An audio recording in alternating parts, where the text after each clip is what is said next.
sedang menghadapi kasus yang nggak mudah sebenarnya. Apa? Kasus yang nggak mudah. Karena di sini ada masalah dengan jati diri. Ya. Identitas diri dia, kalau bisa dibilang mungkin itu hak gitu. Jadi seperti ada sesuatu yang hilang di dalam diri dia yang itu pasti cukup menakutkan ya. Karena pasti namanya anak ya, itu feelingnya tuh nggak bisa jauh dari orang tua. Akan ada sesuatu di dalam dirinya yang mungkin pengen tahu who is my mother.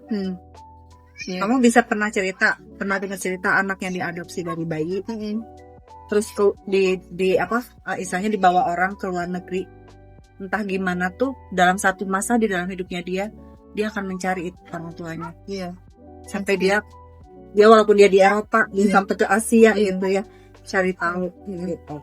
Nah, saya rasa dia ada dalam di masa itu. Secara nggak sadar, dia sadari gitu ya. Apalagi kalau tadi saya dengar hubungan dia dengan ayah kandung juga kayaknya nggak bagus ya. Kalau dia memanggil ayah kandung sendiri AA gitu kan, bukan ayah, bukan papa, dan lingkungan dia mencoba menyembunyikan dari kecil ya. Dari kecil sesuatu yang seharusnya dia ketahui. Iya, gitu. betul. Nah, itu luka. Jadi dia punya luka sebenarnya. Kenapa? Karena dia dibohongi. Dia sudah dibohongi oleh orang-orang yang harusnya yang percaya jujur sama dia dan bicara apa adanya, walaupun menyakitkan gitu. Karena kejujuran itu kan seringkali menyakitkan, tapi memulihkan gitu. Nah, kondisinya itu sekarang dia mau apa-apain, dipaksa untuk dia nggak apa-apain, tapi sebetulnya dia terluka gitu. Secara gak sadar. Makanya dia selalu bilang nggak apa-apa. Kalau tadi bilang hidden, karena dia terbiasa dengan itu. Semua orang di sekitar lingkungan dia tuh hidden. Dirimu cukup berat menghadapi seseorang seperti dia, karena ada satu lagi, dia sangat insecure. Iya itu, wah capek banget. Dia nggak ada pede. Jadi kamu ngomongnya apa, dia ngerasanya apa. Makanya itu sebabnya komunikasi kalian nggak pernah nyambung. Iya betul. Karena dari diri kamu pengen menolong, dari dia menerimanya, kamu nyudutin saya. Iya betul. Saya tersudut dengan kata-kata kamu. Dan dia mikir, sudah ya, maaf itu artinya lu harus diem. Bukan penjelasan, bukan diskusi, bukan pertanyaan lagi, tapi lu harus diem. Pokoknya udah maaf gitu. Jadi dia langsung pasang tembok yang tinggi, dan itu membuat kamu frustasi. Karena kamu merasa bahwa dalam sebuah hubungan bukan tembok, justru kita harus bangun fondasi yang kuat lagi. Kita harus gali tanah bersama-sama dan membangun fondasi yang kuat bersama-sama gitu. Bukannya lu punya tembok malah dikasih semen malah ditinggiin lagi udah 2 meter. Dia makin tinggi lagi gitu. Dan ya saya sih paham kondisi kami ya. Tapi kalau boleh aku tanya, feeling kamu sama dia gimana? Sayang atau kesel, jadi sebel dan jadi putus asa? Saya pengen tahu sekarang titiknya ada di mana.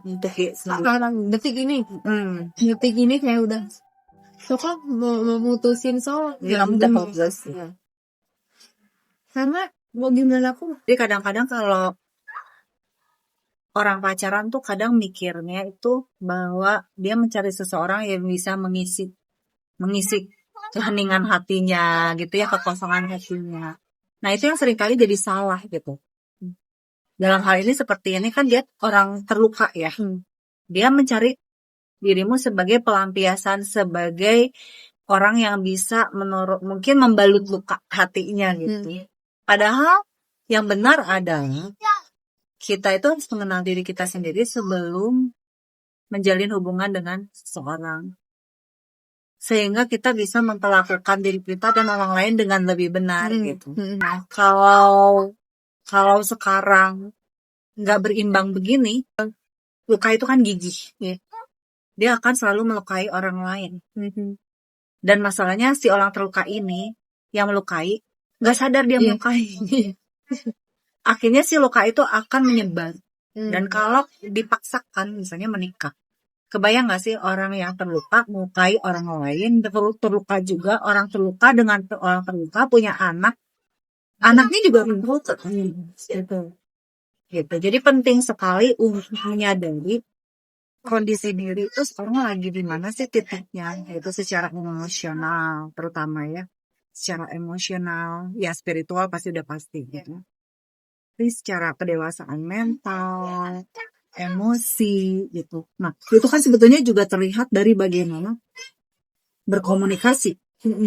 Betul. Gitu.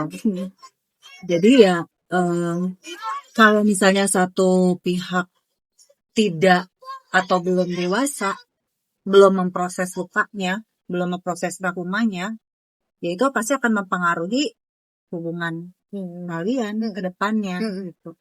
Akan ada satu orang yang capek ngasuh dan memahami dan ngerti dan maklumi gitu ya. Masalahnya kan kita dalam sebuah hubungan harus set and give dong. Kan manusia menajamkan manusia. Kalau ini yang terjadi jadi saling menumpulkan. Ada karakter, ada perasaan yang mati di sini jadinya gitu. Dan itu nggak sehat. Makanya memang ya perlu sekali menurut aku dia memahami ya. Nah tapi aku nggak tahu ya, masalahnya kan mungkin nggak ada orang yang bicara kayak gini nih sama dia gitu untuk sharing. Dan saya nggak tahu kalau dia bergaul sama geng, I don't know what they are talking gitu ya dalam meeting dan silaturahmi mereka itu gitu ya, isinya apa gitu, apakah pengembangan diri dan sebagainya. Kayaknya kita nggak yakin juga. Kadang menurut aku gosip itu juga bisa jadi cara yang bagus untuk menyaring siapa sih yang benar-benar teman kita. Karena kalau misalnya tadi yang aku bilang, kalau misalnya dia kalau ngobrol sama teman-teman yang ormas itu udah jelas ya kan mereka seperti itu. Terus misalnya dia menyebarkan juga ke teman-teman dekat kamu. Nah pertanyaannya, kalau teman-teman dekat kamu percaya gitu ya, tanpa mengkonfirmasi, percaya mentah-mentah gitu kan. Kan kita bisa melihat sebenarnya ini teman atau teman. Iya. Benar. Jadi sebetulnya tidak perlu ada yang ditakutkan dengan gosip.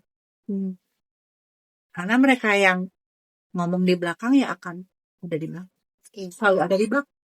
Kenapa mereka di belakang? Karena mereka nggak pernah mau duduk bareng kita ngomong, nanya, konfirmasi sama kita. Sibuk di belakang ngomong. Iya, betul. Udah gitu percaya. Udah gitu gasak kusuk. Udah gitu langsung sikapnya berubah. Kan lucu. Jadi kadang-kadang mungkin gosip diperlukan. Dan kalau kamu digosipkan berarti kamu cukup penting. Betul. Ya. Jadi itu yang harus kita pikirkan. Kamu nggak perlu tahu.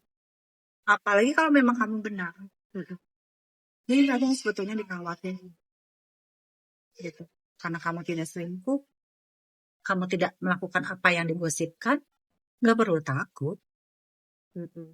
Nggak perlu khawatir, karena mereka yang percaya pasti orang-orang yang memang pengen kamu nampak seperti itu. Tapi saya yakin dan percaya waktu juga yang akan membuktikan gitu. Karena pasti ada orang-orang yang juga kenal kamu baik gitu, dan kamu tidak seperti itu, dan mereka akan tetap bersama dengan kamu. Walaupun mungkin sebagian ada yang percaya gitu ya. Ya nggak apa-apa. Kadang dalam hidup tuh kita membutuhkan tantangan. Biar seru ya. Biar seru gitu kan. Biarin aja gitu. Mereka percaya dengan apa yang disebarkan di belakang kamu gitu ya. Mereka ya nggak apa-apa, kasih makan ego aja mereka gitu. Nggak perlu kasih penjelasan, tenang aja gitu. Tenang aja. Hiduplah dengan benar, terus menjalankan visi misi kamu, goal kamu gitu ya. Suatu hari nanti akan terbukti kok. Kalau apakah kamu memang seperti itu atau tidak gitu. Karena kan orang yang dikasih tahu tadi nggak datang ke kamu, nggak konfirmasi, nggak ngomong apa, nggak cuma kasak kusuk aja di belakang ngomongin yang tadi saya bilang kan gitu. Nah ada konfirmasi.